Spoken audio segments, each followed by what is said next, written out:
ADT, Association des Métons, est une association caritative humanitaire. Elle a été créée en 2020 par un groupe d'étudiants ressortissants de la région de Bandiagara et résidant à Bamako. Après quelques jours d'intenses activités pour le bonheur des braves populations de Bandiagara, nous voilà ce matin dans l'enceinte de la cour du lycée public pour une autre activité, et c'est là pour le bonheur de nos élèves. Il s'agit d'une conférence sur l'orientation des nouveaux bacheliers, organisée par l'association des Métons. Cette initiative s'inscrit dans le cadre de la réalisation des séries d'activités organisées par l'association des Métons. Cette activité de l'association des Métons a enregistré la présence des autorités administratives, politiques et scolaires. Pour le président du conseil de cercle de Bandiagara, cette activité est une initiative de grande taille. La cérémonie qui nous réunit ce matin, c'est une cérémonie de grande taille.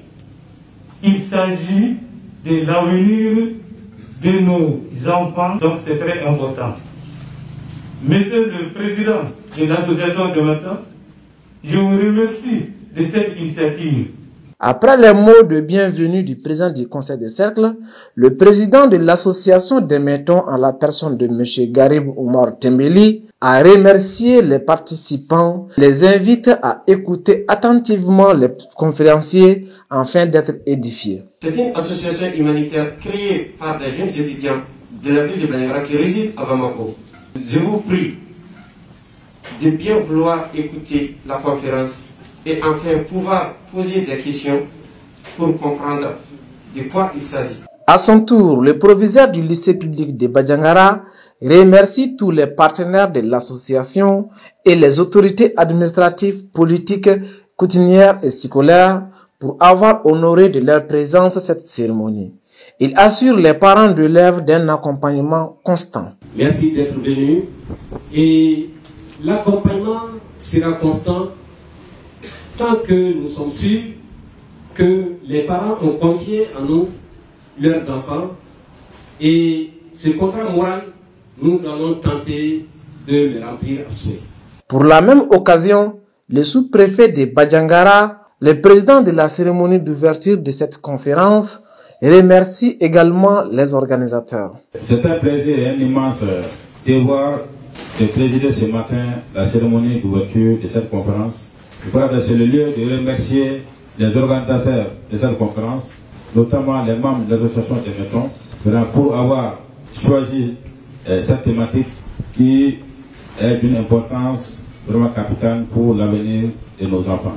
Après l'ouverture officielle, M. Idrissa Dolo, professeur d'économie et de comptabilité au lycée public de Bandiagara, et ses co-conférenciers, notamment M. Modi Nantoumé et M. Perou Olegem, ont fait un brillant exposé sur le thème. Le thème de la conférence, guide d'orientation des élèves pour le choix d'une filière adéquate de l'enseignement supérieur.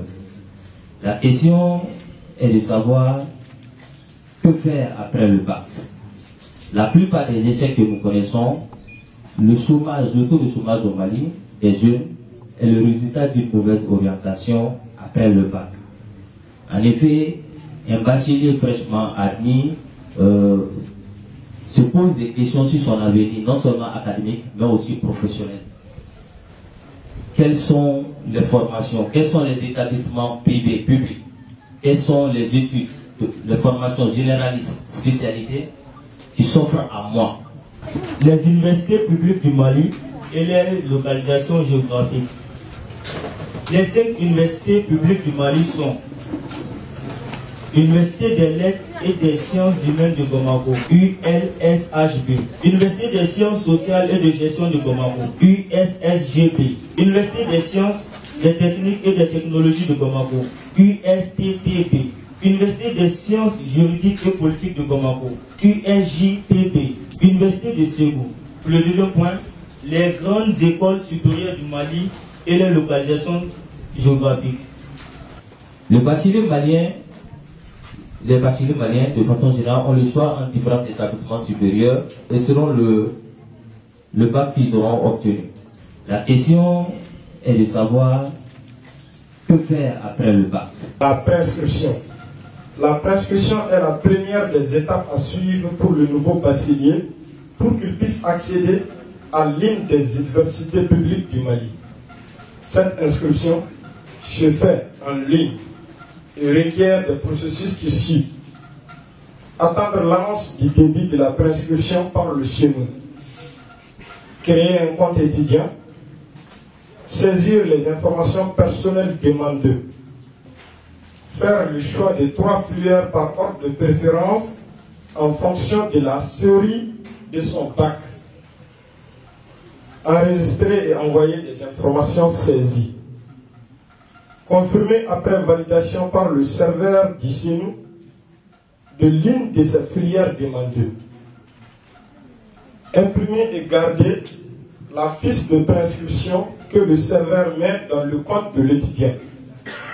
Enfin, les conférenciers ont ouvert la parole à l'auditoire pour des questions et contributions. Cet instant de débat a été un véritable moment d'échange, d'où la satisfaction des participants. À leur initiative, nous avons organisé une conférence sur ce qu'il y a lieu de faire après le bac. Comment faire la préinscription, comment faire l'inscription. Avant cela, en amont, il a fallu leur expliquer les différentes universités et les différentes filières dans les différentes facultés de chacune de ces universités. Vraiment, les enfants se sont bien débrouillés. Et j'en suis vraiment heureux. Et c'est des enfants qui ont des initiatives au sein de l'association des mentors. Vous voyez, et ce n'est pas seulement la conférence là. Vous voyez que demain, ce sera le don de sang. Mais bien avant, ils étaient en salubrité au sein du CCRF. Et ils ont mené d'autres activités. Nous leur souhaitons en tout cas beaucoup plus de courage et beaucoup plus d'engagement.